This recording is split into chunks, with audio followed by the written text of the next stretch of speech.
rebels in the world, stand up. If you're a rebel on the grind, you don't care what they mind. Welcome to the Brave Podcast. I'm your host, Connie Jacob, and today I'm doing a recap of a webinar that I did with my friend Bernie Godwin, all the way from Australia, and Anna Hopper. We're part of Loving Our Students on Purpose. It is a global movement to build cultures of joy, responsibility, and connection in schools. Now, whether you're a teacher or not, or a principal, this works in any human relationship. And so all of the concepts are great for anyone to hear, but this is specifically for schools. Like I said, we hosted a free webinar this week, and this is the recap. Now, if you want to join week 2 and 3, you're more than welcome to. I will put the free registration link in the show notes. Check it out. There's additional resources such as hearing from Bernie herself, such as hearing from Anna, hearing from other people, plus being able to ask questions. But for now, here is the recap. So as you can see, the name of the webinar series is Building a Culture of Joy, Responsibility, and Connection. So our first session this week was on a concept called the powerful teacher, or the powerful person. What is that? Well, we're going to get into that. This is all based on the book Loving Our Students on Purpose by Bernie Godwin and Danny Silk. So a couple of years ago, my friend mentioned to me, did you know that there's a book called Loving Your Students on Purpose? And I remember reading Danny Silk's book, Loving Our Kids on Purpose, and that impacted me greatly as a mom going through a mental health crisis in my own family with one of my boys. That book was significant in shifting things for me. And so when I heard that there was a Loving Our Students on Purpose book, I instantly picked it up. When I read it, I could not believe what was written on the pages. I aligned so deeply with all the work that I've done in the last 25 years in schools. And I thought to myself, I need to reach out to this Bernie Godwin. And so I found her on Instagram and I messaged her, and she did something that a lot of people don't do. She messaged me back, a stranger, didn't even know who I was. And we striked up a conversation and we decided to meet on Zoom. This is when I realized, oh, she's in Australia on the other side of the world. And so we would meet here and there on Zoom. And one day she told me that she was going to be coming to the US, to Jackson, Wyoming. And I thought, this is my chance to see what she really does, to be able to really immerse myself and just observe. And so my husband and I and our youngest son packed up and we drove down to Jackson, Wyoming last August, where she was hosting the work that she does for school culture with the staff there. And it was really beautiful to be able to watch what she does and to even participate a little bit myself, but to see this in action. And I have to say, I was really impressed. And that's, if you're watching on YouTube, this is a picture of us in Jackson. I left Jackson thinking to myself, this is what I align with. And just recently, I became a regional senior consultant with Godwin Consulting to bring this now to North America, which I'm so thrilled about. And what we're doing in this 3-part masterclass series and these recaps is giving you a taste of what it looks like. What is some of this material so that you can see maybe this could be for your school. You might be noticing a real dip in enthusiasm, connection among teachers, students, even among just relationships in general. It's interesting that right now in our world, we are experiencing a trust deficit. It's a weird shift. Social media has changed. Everything has changed. People have changed. And so this might be where you're at right now. You might even notice that connection is not like it once was. I did a school assembly last year, and usually I'll stand at the front and I'll greet all the students as they come in. And this year I did that again. And out of about 300 students, only 2 could look me in the eye. Connection has indeed changed. And this is the number one thing I'm hearing from teachers is we don't know how to help our students connect with each other. They don't seem to know how to have friendships, but we also don't seem to know how to connect with them or with each other. Parents tell me the same thing. It's a real problem right now.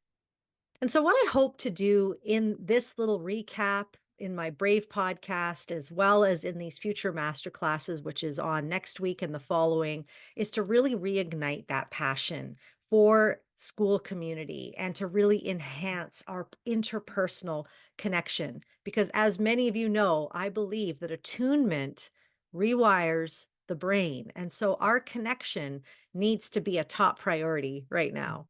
And so let's create something wonderful in your school. I just did a parent night in my own community at our local school last night.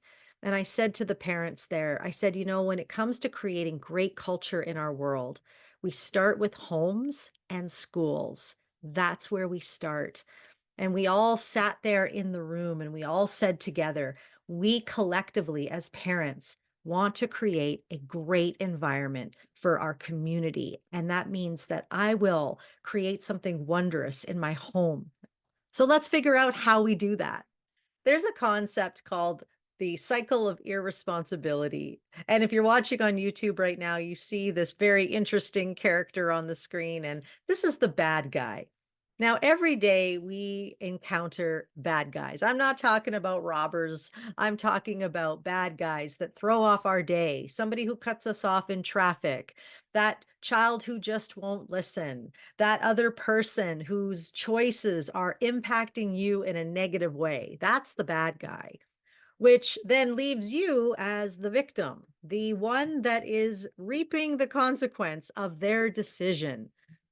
And then usually someone will decide, I'll rescue you. I have some great advice, or I'll help you out. And that becomes the rescuer. This creates a very interesting cycle of irresponsibility, which is also called triangulization. This was created to help spouses of people who were struggling with addiction, but it works in every facet of our relational life. Let me give you an example of what this has looked like in my life.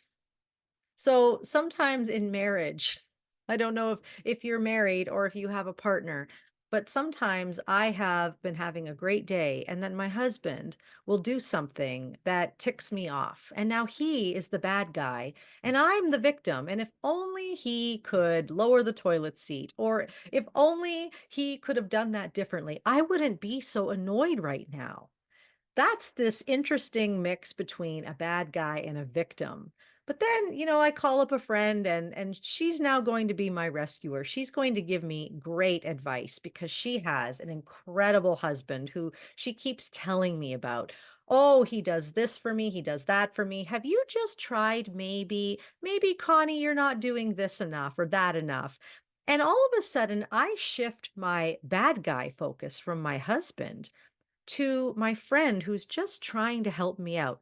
Now she's the bad guy because she's making me feel incompetent. She's making me feel like I don't know how to have a relationship. And then I might accidentally slip and tell my other friend, oh, so and so, she was trying to give me this advice and it wasn't very helpful. And somehow through the grapevine, that gets back to my friend. And now I'm the bad guy in her mind, and she is the victim. And you can see how this keeps going around and around and around. Now, by the way, this is not based on a true story, but just as an example. And this happens all the time in our relationships. And the reason is because we often think that other people, you make me feel so angry. You make me feel so frustrated. You make me feel so sad. But really, what we mean is you make me feel so powerless. When our children are suffering or our students are suffering, we can feel like we have no idea how to reach them. And I don't know about you, but it's easier for me to feel angry about that than it is to feel sad or even to acknowledge this feeling of powerlessness. And there's something very powerful about naming powerlessness because now all of a sudden I can do something about that. I want you to think about the last time you felt powerless in any relationship, whether you're a teacher, a parent, whoever you are. The last time you felt powerless, what were the thoughts going through your mind? I heard one teacher say, the thought that goes through my mind is, I shouldn't be here. I'm not qualified for this. I don't have what it takes. Another one said to me, clearly not very good at this job. Those are the thoughts that go through our mind. And it's important to identify our thoughts because they're swimming around in our subconscious and out comes behaviors. Now, for you, when you feel powerless, how do you behave? What are some of the things that you're noticing about yourself? I know for me, when I feel powerless, I tap out, I withdraw, I give up, or I blame. That is my instant go to. And so, what's yours? When we can begin to notice how powerlessness is showing up in our thoughts and in our behaviors, well, now we get to name that story and write that story rather than it writing for us. There was a time I felt very powerless in our family when we went through a mental health crisis with our oldest son, who was diagnosed with anxiety, depression, oppositional defiance disorder, and ADHD at age 6. And at age 8, he became suicidal. I have written extensively about this in my book, Bring Them Closer, if you want to check that out to hear more. But where I felt powerless was I was looking for someone to blame. I wanted to know the reason we were in this situation. And so I would blame the mental health system. I would blame the education system for not knowing how to help me help him. I would blame my husband. I would blame everybody that I could see around me. But it wasn't until I decided to stop blaming and start becoming a powerful person who could make powerful choices for myself. That's when things started to shift in our family. And what I notice in working in mental health and resilience for the last 25 years is I notice the more we stay a victim, the worse these situations get. What we need is to create a sense of powerfulness. Bernie shares a powerful statement in her book, Loving Our Students on Purpose. This has identified with so many people that I've read this to. She says, I was driven by overachieving, performing for acceptance, and fearfully trying to be all things for all people. I believed that in my school, the leadership, parents, staff, and students were in control of me. I handed them the keys to my life, and I received my worth from how they connected or disconnected with me. That's when she's explaining what powerlessness looked like in her life. How many of you can relate to that? I know I can. But what is powerful? What does that mean? Does it mean overpowering someone? No, let's talk a little bit about what being powerful, a powerful person, what do they look like? Well, a powerful teacher or a powerful person, they're pursuing connection over self protection. Now, oftentimes when we feel powerless, to blame is protecting ourselves. To lie or not tell the full truth, it's not because we're jerks, it's because we're protecting ourselves. We don't want to get into trouble. A powerful person pursues connection. Maybe there's been a rupture or something that's needing repair. They're going to turn towards that person instead of running away. And what do we all want to do? We all want to run away. Nobody likes confrontation. Nobody likes to admit that there's a problem. And this is one of our biggest problems in schools and workplaces and homes. We are all pushing it underneath the carpet because we don't know how to properly deal with it, and we don't want to open Pandora's box. We don't want to cause more problems than there were in the beginning. And so that pursuit of connection, I care more about connecting with you than I care about being right, becomes crucial in starting to be courageous in the way we face one another. Bernie did this beautiful exercise in Jackson, Wyoming, where she talks about this concept, I choose you. Now, teachers don't choose their class, they get told who is in their class. They get a list, and that's their classroom. So we don't choose our students, and we don't choose our kids either. The only relationships we choose are our friendships and our intimate partners, and that's it. So, this idea of I choose you is basically saying, I am choosing to choose you. You're in my class. You are my child. I am going to continue to choose you no matter what. We did this beautiful exercise where we put on some music and the teachers walked around the room. And then at the end, when the music stopped, they had to face whoever they were close to and tell them why I choose you. Even though I didn't choose to be in the same school as you, we just happened to be working here. But this is why I'm going to choose you. And it was beautiful. There were hugs, there were tears. It changed the entire atmosphere. A powerful teacher or a powerful person knows that students, they're going to make mistakes. This is really good for parents too. Our kids are going to make mistakes. One of my favorite things that Bernie says is, I don't know why we're so shocked that students are still speaking in class. In fact, that's been going on forever. I was the worst. I didn't even realize that school was for academics. I thought it was a nice social time. I was the one that was always talking in class. So it's not new. This is what's interesting is that we forget that these kids, they don't have a fully developed prefrontal cortex. That's where we're problem solvers. That's where we're reasonable. That's where, we have executive functioning to be able to make decisions and to be rational and to not be over the top. Well, these kids don't have a fully developed prefrontal cortex. In fact, we don't get that until we're age 25. Do you know what that means? That means I went through college without a fully developed prefrontal cortex, and that just makes so much sense now. When I was 22, they looked at me and they said, "You can be a professional." That's when I graduated. I don't know about you, but I was an idiot at 22. And so we have to remember that these kids are going to make mistakes. The question is, how are we going to manage ourselves? So this brings us to a powerful person or a powerful teacher. They manage themselves and not others. And so what happens when we are powerless and we're with another powerless person is there's control in the room. Everybody is fixated on control. You make me so, fill in the blank. You need to change what you're doing in order for me to feel better about what I'm doing. One of the best definitions of mental illness I heard was from Dr. Henry Cloud. He says the definition of mental illness is expecting life to adapt to me. Expecting life to adapt to me. Whereas he says the definition of mental health, the well being of my brain, actually comes from being able to adapt to life instead. That's a powerful person. A powerless person is, you must adapt to me. I don't need to adapt. If you put a powerless person and a powerful person together, that's not actually much better. You now have codependency.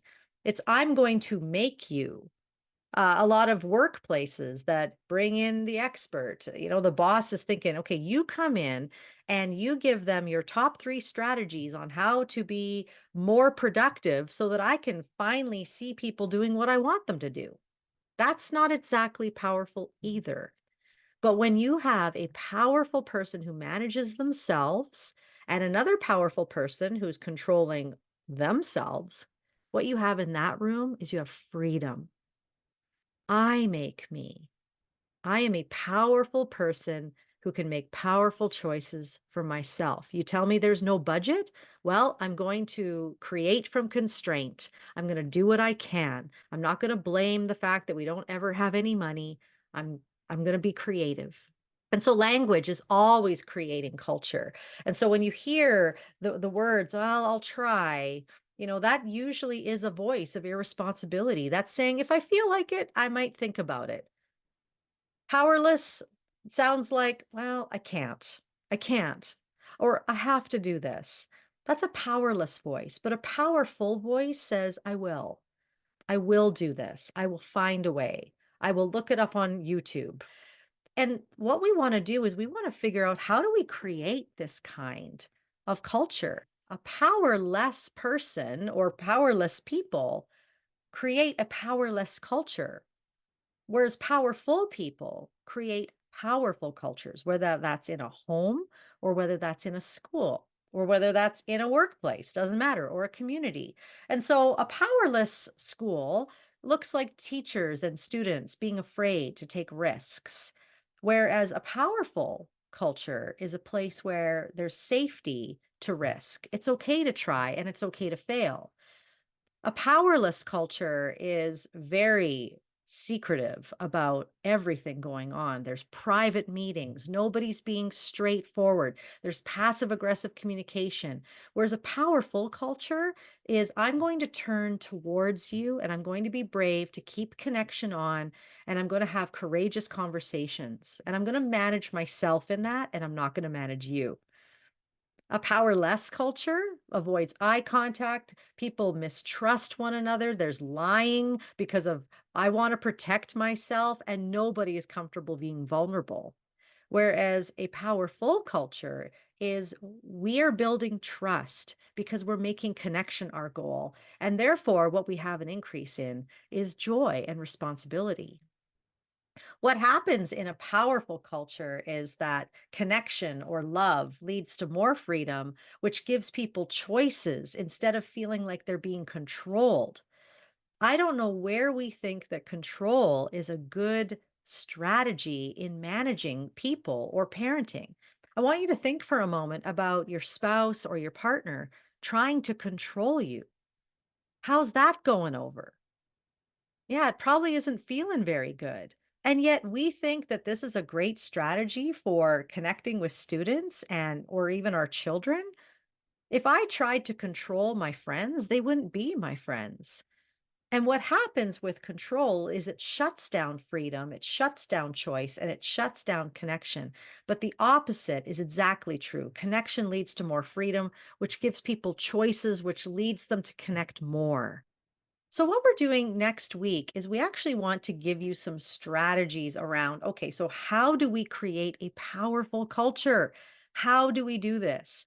Well, it starts with shifting from managing people's behavior to being educated about behavior. Behavior is communication.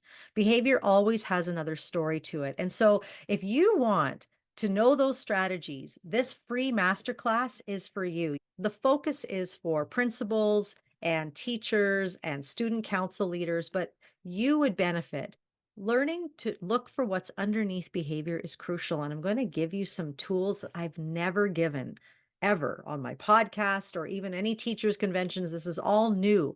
And so I can't wait for you to come if you can make it. I'll put the link in the show notes.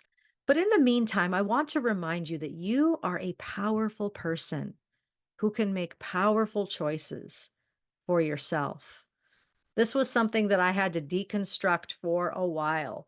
I was living in victim mode, but once I understood, I get to choose, I get to decide how I am going to respond. And when I stop controlling others, all of a sudden there was more connection, there was more freedom, and there was more love in our home. And I see it in schools too. And so I want to encourage you, keep being brave. All the rebels in the